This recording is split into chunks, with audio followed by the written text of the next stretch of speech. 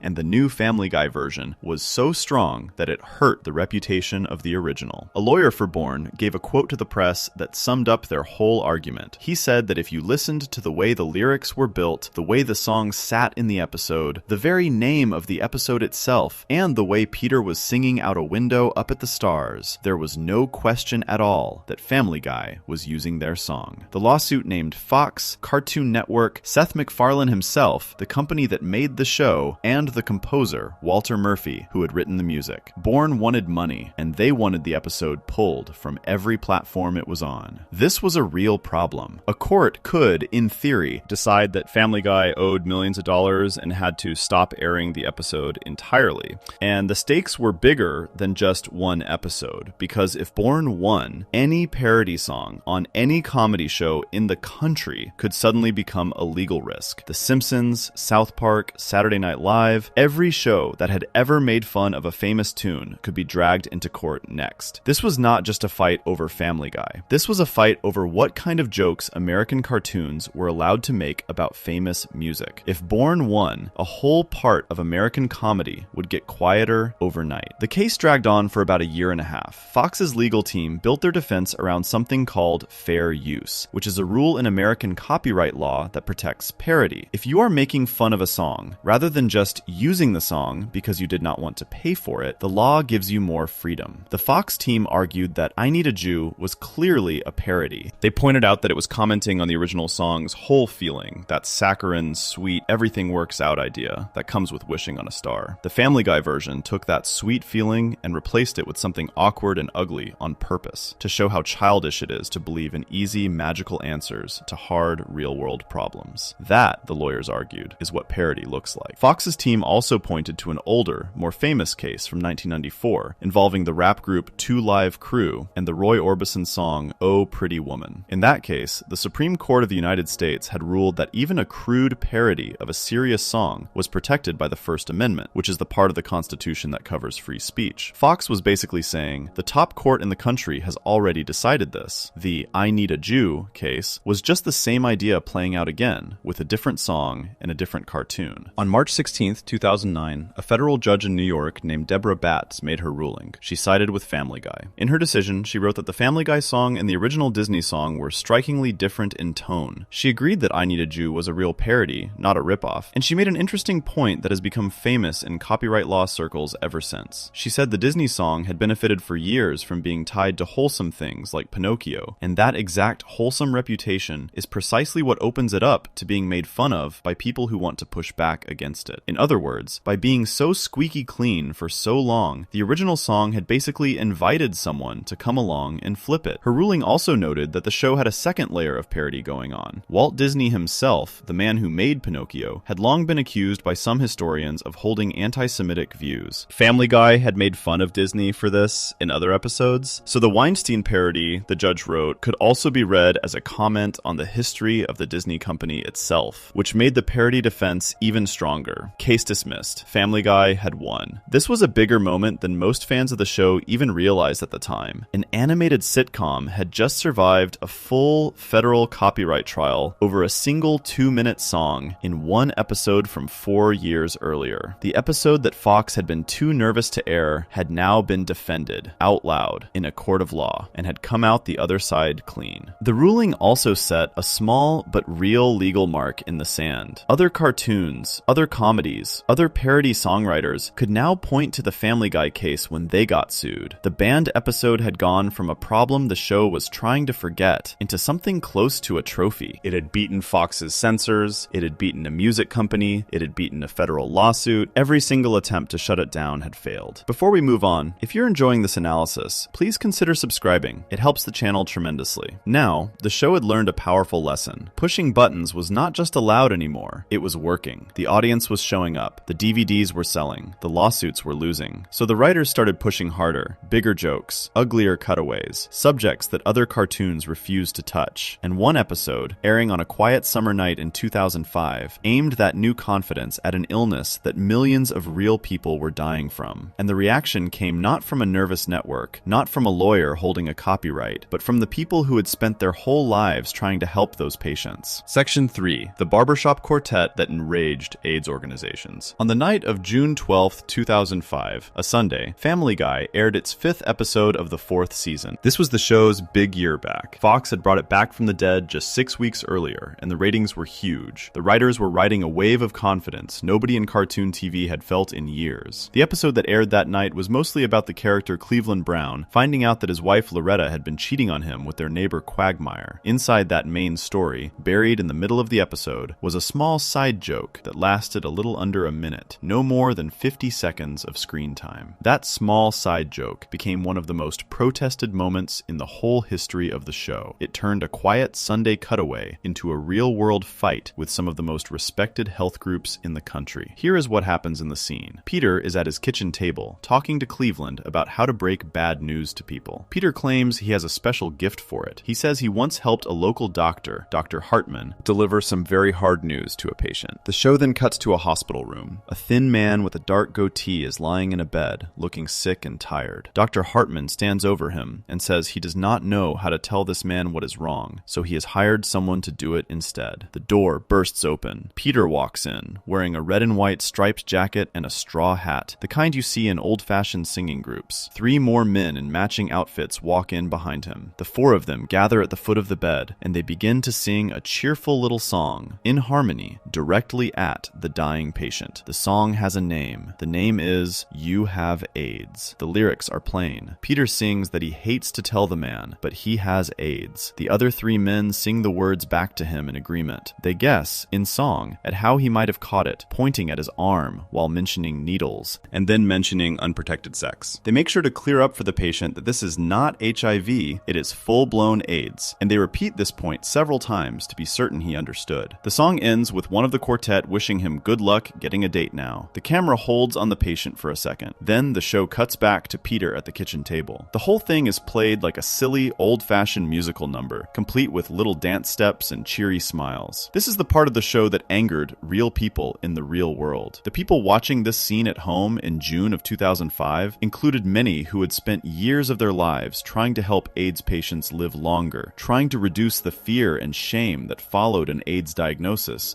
and trying to help families cope with watching someone they loved die from the disease. In 2005, AIDS was still killing tens of thousands of Americans every year. Treatments were better than they had been in the 1980s and 1990s, but the disease was still a death sentence for many patients, and it still carried a heavy load of social judgment. Being told you had AIDS was, for a lot of people, one of the hardest moments of their entire life. Watching a cheerful, dancing cartoon sing about it on a Sunday night hit a nerve that nobody at Family Guy seemed to have planned for. The first real reaction came from a group called AIDS Project Los Angeles. This was, at the time, one of the biggest AIDS support organizations on the entire west coast of the United States. They ran counseling services, food programs for patients who could not afford to eat, helplines for people newly diagnosed, and pushed hard on the government for better AIDS policy. They were not some small random group with a website. They were a major charity with real weight in the city of Los Angeles. Their executive director was a man named Craig E. Thompson. When the Family Guy song started making the rounds, Thompson stepped forward and made a public statement that hit like a brick. He said a barbershop quartet singing happily about AIDS was about as funny as a song about breast cancer or leukemia, and he pointed out that it was especially unfunny for the people actually living with the disease. He did not stop there. He said it was inexcusable for Fox to air a show that made AIDS into a punchline and, in his view, quietly pushed an older homophobic idea that the disease was a joke people brought on themselves. He ended by saying it should be socially unacceptable for that kind of content to count as entertainment in the year 2005. He was not alone. AIDS Project Los Angeles was joined by other service organizations around the country. One of the next voices to speak up came from the middle of the country, from a group called the AIDS Foundation of Chicago. Their associate director was a man named David Munar. Munar took a slightly softer path. He said he could see, in theory, what the show might have been trying to do. He said maybe, just maybe, Family Guy was trying to make fun of the awful, tone-deaf way that some doctors actually break bad news to their patients. Maybe the joke was really about how stupid it would be for anyone to turn a deadly diagnosis into a song. But, he went on, the risk with this kind of joke is that a whole lot of people watching will miss that meaning completely. They will see a smiling cartoon guy singing the letters AIDS on TV, and they will walk away thinking the disease has become something the world can point at and laugh about. For a health worker who spent his days trying to convince people to take the disease seriously enough to get tested, that was a real problem. Inside Family Guy, the defense was simple. The people involved with the show, speaking to reporters and in interviews at the time, said the song was meant to be tasteless. That was, in their words, the whole joke. The point of the song was that it was wildly inappropriate. Nobody on the show was supposed to walk away thinking AIDS was funny. The audience was supposed to laugh at how deeply wrong the delivery was, at how mismatched a cheerful song and a dying patient are. That mismatch was the comedy. This is the defense Family Guy has run, in different shapes, for almost every big controversy it has ever had. The uglier the joke, the more the writers say the ugliness is the whole reason it works. Fox, this time, did not pull the episode. They did not delay it. They did not hide it on a shelf. The episode aired again in a rerun on August 14th, 2005, about 2 months after its first showing. The song stayed in, the dance stayed in, the patient stayed in his bed. This was a big change from how Fox had handled the Weinstein episode just a few years earlier. Back then, the network had been so nervous about imagined anger that they buried the episode for 4 years. This time, faced with real, organized anger from real health groups who had real political power, Fox held its ground. Either Fox had grown a thicker skin, or the success of the revival had made them less willing to second-guess the show. Most likely, it was both at once. The strange thing about the You Have AIDS song is how it has lived on inside the show itself. Family Guy loves to bring back its own past jokes. Years later, in a later season, the show did an episode where time ran backward for reasons too strange to explain, and you could briefly see Peter and his barbershop quartet moonwalking out of the hospital, the song playing in reverse, the scene rewinding itself like nothing had happened. In another episode, the show pulled Peter through a string of old gags from the show's own history, and You Have AIDS played in a nearby room as he walked past. The writers treat the moment not as a scandal they regret, but as a part of the show's own mythology, a famous bit to be revisited like a greatest hit. Before we move on, if you're enjoying this analysis, please consider subscribing. It helps the channel tremendously. The reason this episode matters, beyond the song itself, is that it taught Family Guy something very specific. The Weinstein episode had been stopped before it ever reached the audience. You Have AIDS reached the audience, drew real protests from real health groups and survived anyway. Fox did not punish the show. The ratings did not collapse. The advertisers did not flee in large numbers. The complaint letters piled up. Activists wrote articles in newspapers. Groups released statements. Nothing actually happened to Family Guy as a result. This is a very dangerous lesson for a group of young comedy writers to learn. When you push hard and you hear loud, angry noise from people with real cause to be angry, and then you look up a year later and nothing has changed about your show, you start to believe that the noise does not matter. You start to believe you can hit any target. And the next target Family Guy picked was not a disease or a religion or a stereotype. It was the United States government itself, and a specific federal agency that had the legal power to find them into oblivion. Section 4. The FCC Provocation. On November 6, 2005, a Sunday night, Family Guy aired an episode called PTV. It was the 14th episode of the 4th season, and it was one of the angriest pieces of television anyone in the country had made in years. Most fans will remember it as that episode with the catchy song about the FCC. That is accurate, but it is not the full story. What PTV really was is a public middle finger aimed directly at the federal government from a cartoon that had been in constant fights with regulators, watchdog groups, and its own network since the day it came back on the air. It was a revenge episode. And the thing that makes it so strange, looking back now, is that the target of the revenge actually sent the show a letter about it. A real letter. From the real federal agency. And what that letter said when it finally arrived is the kind of ending nobody saw coming. To understand why PTV exists, you have to go back to February 1st, 2004. That was the night of Super Bowl 38. The halftime show featured the singer Justin Timberlake performing with Janet Jackson. At the end of their song, in a move that was either a costume mistake or a planned stunt depending on who you ask, Timberlake pulled at a piece of Jackson's outfit, and for less than a second, part of her chest was shown on live television to more than 100 million Americans. The country lost its mind. The agency in charge of broadcasting in the United States is the Federal Communications Commission, usually just called the FCC. This agency has the power to fine TV stations that show content they think is too dirty. Before that Super Bowl, the FCC was already a force, but it was a quiet one. After the Super Bowl, they turned into a hammer. Over the months that followed, they handed out fines of more than $500,000. They increased the maximum fine a station could face. They started looking at every broadcast with new eyes. Shows that had been coasting for years suddenly had to run every joke past a team of censors. Writers all over Hollywood were getting notes back from their networks saying this line had to go, that scene had to be cut, that word had to be changed. The team at Family Guy was especially angry for a very specific reason. One of the most active groups pushing the FCC to crack down was called the Parents Television Council, usually called the PTC. The PTC had been attacking Family Guy since the show first aired in 1999. By the time 2005 rolled around, the PTC had named over 40 different episodes as the worst TV show of the week. They had filed formal complaints with the FCC about specific episodes. They had tried to get advertisers like Burger King and the Wrigley Gum Company to pull their commercials from the show. They had written angry reports about Family Guy's jokes about religion, about its sex gags, about its violence. They were, from the writer's point of view, a group that had made itself the personal enemy of the show. So Seth MacFarlane and his writers sat down and decided to make an episode about all of this. The writers were Alex Sulkin and Wellesley Wild. MacFarlane later said in an interview that the whole episode came out of pure rage. His exact words were that it came from all the junk they had to put up with since Janet Jackson's chest appeared on TV. The title of the episode, PTV, was a joke in itself. It stood for Peter TV because the plot involves Peter starting his own tiny TV network. But the three letters were also clearly chosen to make fun of the Parents Television Council. Same first two letters, just a swapped third. The whole show was a wink at the group that had been attacking them for years. The plot is simple. Peter is watching the Emmy Awards when an actor named David Hyde Pierce, who played the character Niles on the old show Frasier, has a wardrobe accident live on stage. This is a direct stand-in for the Janet Jackson moment. The FCC, shown in the episode as being run by a cartoon villain named Cobra Commander from the old G.I. Joe cartoons, receives a tiny number of complaints. The show jokes that the FCC treats one complaint like it came from a billion people. Even though almost nobody was actually upset, the FCC decides to punish the entire country by censoring every TV show. They go back in time and cut classic moments from old sitcoms. They make Archie Bunker's racist lines disappear. fear. They take Dick Van Dyke's name off his own show because part of it could be a slang word. They cut bikini scenes out of reruns. They even start following citizens of the town, bleeping out their words in real life. Peter gets fed up and starts his own uncensored local TV network called PTV, where he runs old shows in full and creates new shows that are even wilder. Eventually, his wife Lois is the one who finally calls the FCC on him. That is the setup for the moment that became the most famous part of the episode. Peter, Brian, and Stewie perform a big musical number together, singing about every stupid rule the FCC has made. The song is called The Freakin' FCC. It is sung in the style of an old Broadway number, with tap dancing and big arm moves. Some of the lines push directly against the exact rules the FCC had been making. At the end of the song, the FCC agents burst in and shut the whole thing down anyway. Peter then has to go to Washington, D.C. to fight the rules in Congress, where he wins in a last-minute speech. The opening of the episode was added at the last minute because the episode ran 3 minutes too short. McFarlane and the team needed something to fill those 3 minutes. What they came up with was an extended parody of the opening of an old comedy movie called The Naked Gun. In this opening, Osama bin Laden is trying to record a scary terrorist message, but he keeps cracking up and messing up the take, laughing about little jokes with the guys off camera. It goes on and on. Then Stewie bursts in, kills him, and walks out sipping a soda. It is meant to be completely unrelated to the rest of the episode. Just a 3-minute attack on fear and self-seriousness, slotted right before a full episode about fear and self-seriousness. The choice to open the show this way,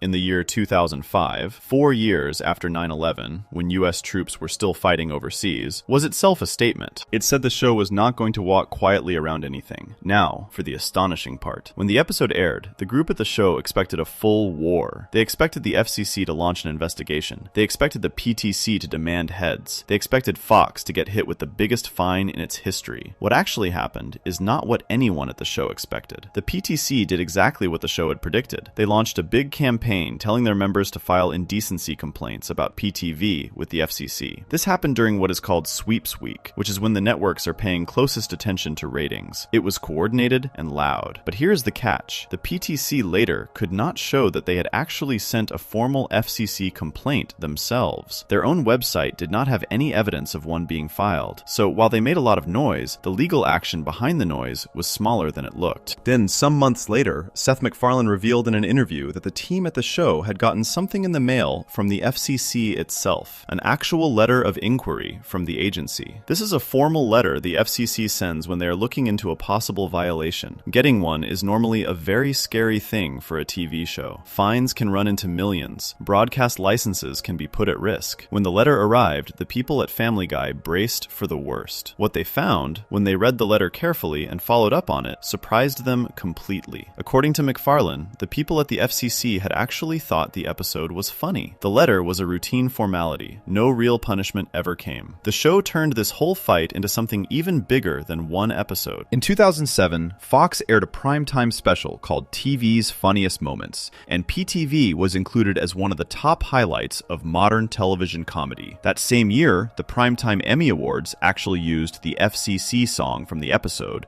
as part of their opening number, with the characters singing an updated version about the new TV season. Think about that for a moment. The Emmy Awards, which is the official celebration of American television, performed the anti-FCC song written as a revenge move against the US government on live TV. The same agency that could have fined Fox millions for PTV had basically been outmarched on its own turf. Before we move on, if you're enjoying this analysis, please consider subscribing. It helps the channel tremendously. This is where the show's attitude hardens into something new. The Weinstein episode proved a banned joke could come back. The AIDS song proved a real-world protest could not take the show off the air. PTV proved that the United States government itself was not a real obstacle. After this, there was no level of authority left that Family Guy was afraid of. The FCC had knocked on the door and walked away smiling. Every writer in that room now knew that the old ceiling, the one every other TV show was careful of, did not apply to them. And when a group of writers becomes convinced that nothing can really stop them, the jokes get bigger, the targets get more famous, and the lawsuits get real. Because while PTV was being celebrated on the Emmys, one 73-year-old comedy legend was about to see her most beloved character turned into a janitor in a cartoon porn shop. And this time, the fight would not be over a song. It would be in a federal federal court for more than $6 million. Section 5. Carol Burnett sues Family Guy. Carol Burnett was 73 years old in the spring of 2007. She had already lived through about every version of fame a person can have in American show business. She had run her own television show for 11 full years, from 1967 all the way to 1978, back in the time when variety shows ruled TV. Her program was called The Carol Burnett Show, and it was one of the most honored comedy shows in the entire history of television. It won more awards than anyone at the time could keep track of. She was famous across the whole country. She had her own collection of characters that people loved, little personalities she would become week after week on her show. One of those characters was called the Charwoman. A charwoman, in Old English, means a cleaning lady, someone who mops floors for a living. Burnett would dress up in a raggedy outfit, carry a mop and a bucket, and wear a plain blue bonnet on her head. She would clean the stage of her show while daydreaming, and those daydreams would turn into little musical moments. The Charwoman was her most famous creation. Children grew up watching it. The actual costume Burnett wore as the Charwoman ended up in a museum in Washington, D.C. This is a woman with a place in the national story of entertainment. In April of 2006, Family Guy aired an episode called Peter Rodica. It was the 24th episode of the 4th season, and it aired on April 23rd. The main plot of the episode is about Peter deciding to write his own dirty novels after reading one at the library. The plot is not what matters for this story. What matters is a tiny moment that lasts about 18 seconds. In that moment, Peter and his friends walk into a pornographic book and video store. Peter is worried the store is going to be dirty and gross. His friend Quagmire tells him not to worry because, and this is the exact line, Carol Burnett works part-time as a janitor there. The camera then pans over to show an animated cartoon of Burnett, dressed exactly as the Charwoman, mopping the floor of the porn shop next to a large bin full of inflatable sex dolls. At the same time, playing in the background, is a slightly changed version of the music from the Carol Burnett Show. Another character in the scene then makes a dirty joke about something Burnett used to do at the end of every one of her shows, which was tug on her ear as a goodnight sign to her grandmother. In the Family Guy version, the character suggests she must have been tugging on something very different to say goodnight to her father, implying something deeply inappropriate between a father and daughter. That is the whole bit, 18 seconds of screen time. In almost any other case, a cartoon poking fun at a celebrity for a few seconds would be the end of the story. Carol Burnett did not let it go. She watched that scene, and she did something almost no other celebrity in her position had done before. She sued, and she did not ask for a small amount. She filed a lawsuit in United States District Court in Los Angeles in March of 2007. Her lawyers asked for $6 million in damages. The target of the lawsuit was 20th Century Fox, the company that made Family Guy. The charges she listed were real and serious. She claimed copyright infringement, meaning Family Guy had used a character she owned without her permission. She claimed trademark infringement, meaning Family Guy had stolen something that belonged to her brand. And she claimed a violation of her right of publicity, meaning Family Guy had used her name and her likeness to make money without her okay. The part of her story that really angered her came out in the lawsuit documents. Burnett's team said that Family Guy had actually approached her before the episode aired, asking for official permission to use the music from her old TV show. She had said no. She had refused. Her lawyers argued that after she said no, the writers of Family Guy went back to their scripts and rewrote the scene in a way that was designed to specifically punish her for turning them down. The ear tug joke, they said, was not in the original plan for the scene. It was added in later, after Burnett told them they could not use her music. In other words, they were saying this was personal. Family Guy was punishing a 73-year-old comedy legend for saying no to them. Fox pushed back hard. Their response in the press was short and brutal. They put out a statement saying Family Guy, like the Carol Burnett Show before it, was famous for doing pop culture parodies and making fun of celebrities, and they were surprised that Burnett, of all people, would be the one to sue over a small bit of comedy. Their point was clear. Burnett had built her career by making fun of other famous people. Her old show had whole sketches dedicated to mocking movie stars, singers, politicians, and business people. The idea that this woman, of all people, was now going to court over an 18-second joke seemed to Fox to be a strange corner to paint yourself into.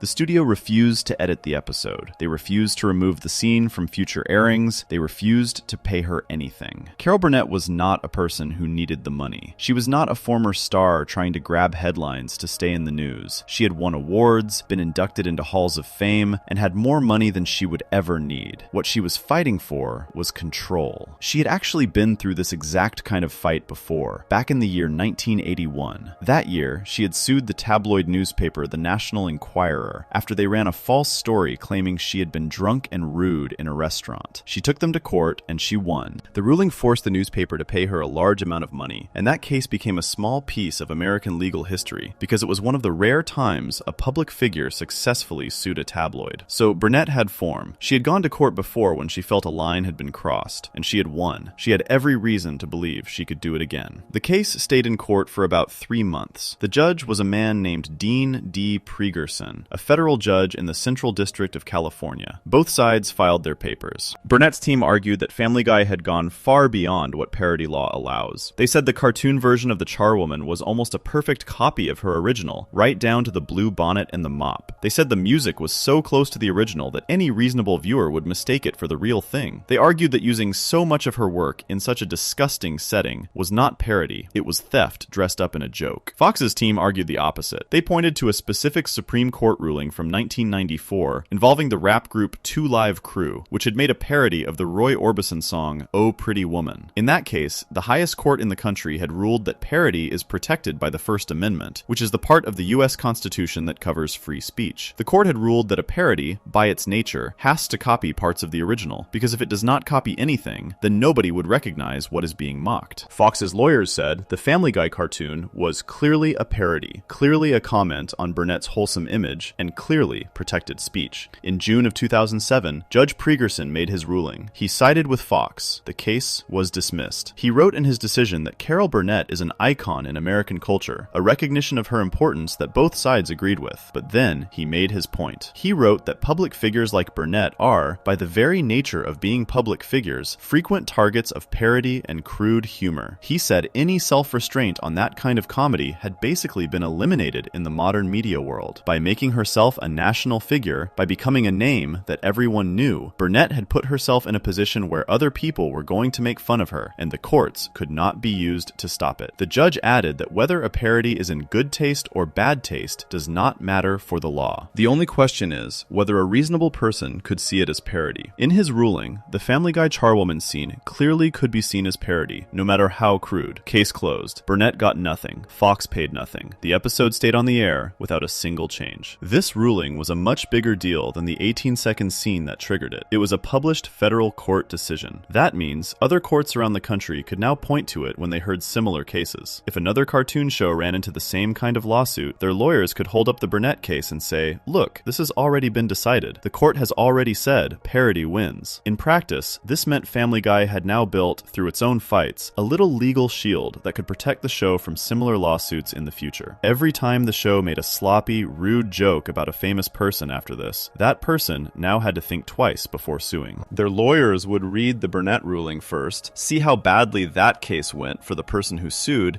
and in many cases tell their client not to bother. This is also one of the only times in the show's entire run that someone the show had targeted actually fought back in a real courtroom on American soil. Most celebrities who get made fun of by Family Guy just ignore it. Some complain in interviews, some tweet. Carol Burnett, at 73 years old, went to federal court. She lost. She was deeply unhappy about it. In later interviews, she made it clear that the joke about her father had hurt her on a personal level because her real father had been an alcoholic who was mostly absent from her childhood, and the idea of her real trauma being turned into a cheap, dirty joke on a cartoon was not something she could laugh off as harmless. To her, that was a line Family Guy had chosen to cross on purpose. To the court, it was protected speech. Both things were true at the same time, and that gap between them, between what the law allows and what feels fair to a real person, is something the show would keep finding itself standing in the middle of for many years to come. Before we move on, if you're enjoying this analysis, please consider subscribing. It helps the channel tremendously. For the writers at Family Guy, this win added another trophy to a growing collection. They had beaten Fox's own censors. They had beaten health organizations. They had beaten the FCC. They had beaten a music publishing company. Now they had beaten a Hollywood legend with her own team of lawyers. Each win made the next joke easier to write. Each win made the next line in the sand feel a little less real. And this pattern, this slow drift toward pushing harder every single year, was about to run straight into one of the most politically charged Family families in the entire country, at a moment when a television joke about a 4-year-old with a disability would blow up into a public fight that dragged in a former vice presidential candidate, a Fox News host, and an actress the show had actually hired who had something very direct and very personal to say about the whole thing. Section 6. The Sarah Palin Down Syndrome War. On February 14th, 2010, Valentine's Day, Family Guy aired the 12th episode of its 8th season. The episode was called Extra Large Medium. Most of it is about Peter pretending to have psychic powers after his sons Chris and Stewie get lost in the woods. That is the main story. The side story, the one that would blow up into one of the loudest public fights the show ever had, is about a date. Chris, the older son, has a crush on a girl at his school named Ellen. Ellen has Down syndrome. Down syndrome is a condition someone is born with that often affects how a person looks and how they learn. Chris decides he wants to ask her out. His younger brother Stewie, who is a baby but speaks like an adult on the show, helps Chris get ready for the date by dressing him up and teaching him how to behave, all through a big song and dance number called Down Syndrome Girl. Chris then takes Ellen out. During dinner, Ellen turns out to be rude, pushy, and demanding. The date falls apart. At the end, Ellen tells Chris to leave. That is how the side story ends. Inside that side story, there is one line that lasts about 3 seconds. While Chris and Ellen are getting to know each other, Chris asks her what her parents do for a living. Ellen answers that her father is an accountant and her mother is the former governor of Alaska. That is the whole line. It is delivered in a flat, matter-of-fact way. The show does not linger on it, it does not put a spotlight on it, it just happens, and the scene moves on. On the night the episode aired, around 6.4 million homes in America were tuned in. Most of those viewers probably laughed and moved on, but in one house, that line hit like a bomb. That house belonged to Sarah Palin. In 2010, Palin was one of the most famous people in American politics. She had served as the governor of Alaska from 2006 to 2009. In 2008, she had been picked by John McCain to run as his vice president in the presidential election. They lost to Barack Obama, but Palin had come out of that race a national celebrity. She was on Fox News, she had best-selling books, she gave paid speeches, she had a huge following of people who loved her, and a huge number of people who could not stand her. Sarah Palin was exactly the kind of public figure that Family Guy loved to target. She had, in the cartoons world, asked for it. But there was something about Sarah Palin that made this particular joke different from every other political joke the show had ever told. Sarah Palin had a son named Trig. Trig had been born in April of 2008, which meant that on the night the Family Guy episode aired, he was just under 2 years old. Trig also had Down syndrome. Palin had been very open about this during her run for vice president. She had brought Trig on stage with her at campaign events. She had talked about him in speeches. He was part of her public image, the small child with Down syndrome carried around by his mother on the campaign trail. For a big chunk of the country, that image of Palin holding Trig was one of the most recognizable things about her. So when a cartoon character with Down syndrome said on primetime television that her mother was the former governor of Alaska, there was no mystery about who the joke was really aimed at. Every person watching understood in an instant that this was Sarah Palin being turned into a fictional mother, and Trig being turned into a fictional, rude teenage daughter. That is what made the joke hit so hard, and that is what lit the fuse. The first public reply came not from Sarah Palin herself, but from her daughter, Bristol. Bristol Palin was 19 years old at the time, already famous in her own right for being the teenage mother of a young son. 2 days after the episode aired, Bristol posted a long note on her mother's Facebook page. She was angry. She called Family Guy a pathetic cartoon show. She called the writers heartless jerks. She said the episode had failed if the writers thought they were being clever, and that all they had really proven was that they were cruel. Sarah Palin then went on Fox News to the O'Reilly Factor, where the host Bill O'Reilly sat with her as she talked about what the show had done. Palin said the world was full of cruel and cold-hearted people who would do such a thing. She asked out loud when enough was going to be enough, and when people were going to be willing to admit that some things simply are not funny. She called the episode a kick in the gut. This was not a small celebrity complaining on a blog. This was a former vice presidential candidate on live cable news calling out an animated Fox sitcom by name. Seth MacFarlane replied. He did it on HBO, on a late-night show called Real Time with Bill Maher. Maher, the host, is a comedian who enjoys a good fight with politicians, especially Republican ones, like Palin. MacFarlane came on the show and said the Palin family's anger was not real. He used the words phony pity. He said Palin was putting on a big show of being hurt for people with Down syndrome, when really she was just looking for attention and sympathy for herself. Maher jumped in and agreed, calling Palin the queen of fake outrage. This was a blunt and nasty response from two rich, powerful men going after a woman and her teenage daughter on television. For the people who already disliked Palin, it was satisfying to watch. For the people who loved her, it was more proof that Hollywood had it in for them. Both sides dug in. Then, something strange and unexpected happened. A voice entered the fight that nobody had planned for. The actress who had voiced the character of Ellen on that Family Guy episode spoke up. Her name was Andrea Faye Friedman. She was 39 years old at the time, and she was not a professional voice actor. This had been her first time doing voice work for a cartoon. She had been in movies and TV shows before,